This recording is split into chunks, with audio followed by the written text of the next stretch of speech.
Well, high school wrestling is in high gear. One local grappler who knows a thing or two about putting it into high gear on the dirt bike track is Logan Moan. The Yutan senior is glad just to still be competing in both sports. Logan Moan's wrestling record this year has hovered right around 500. But when you look at the two biggest opponents the Yutan senior has taken down in his life, Logan remains undefeated. Gotcha. In 2008, at the age of 7, Moan was diagnosed with type 1 diabetes. He's kind of a pin or get pinned guy, so we're fortunate he hasn't had too many long matches. Moan, however, still made time for his favorite sport, dirt bike racing. I think I've been on a bike before I could even say the alphabet correctly. Probably quit all other sports so I could before I quit that one. Hi, my name's Logan, and I was diagnosed 1 year ago, and my favorite thing to do is ride my bike. In 7th grade, Logan took up football. Then in high school, added wrestling.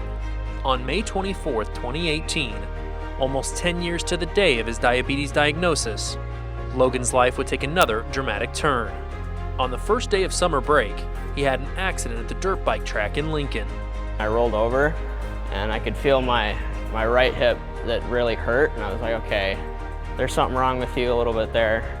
And we get to the OR and he's in bad shape. He looks really rough. His legs are like a figure 8. His face is gray. His circulation and his color was terrible. And of course I'm screaming he's a diabetic, be watching his blood sugars. And he's screaming for something for pain, and finally I said, like any mother would, can we give him something for pain? And so they finally did, but he was in shock. He doesn't remember any of that, fortunately. Logan suffered 2 broken femurs and an abdominal puncture wound. He would be life-flighted to Bryan Medical in Lincoln and would need surgery to put metal rods in his legs within 48 hours. The doctor, though, did offer some good news. The surgeon told us that I'll have him ready for football, and I thought she was nuts. I said, there's no way that kid's gonna be ready for football. Yeah, I didn't think there was a chance he plays football. So when he told me he was gonna be back, I was like, yeah, whatever. Following a week at Bryan and 31 days at Madonna Rehabilitation Hospital in Omaha, Logan returned home. And when the first week of football practice arrived in August, Logan was there. We were pretty apprehensive, I'll say that much, as far as like, gosh, he's gonna break again or something, you know.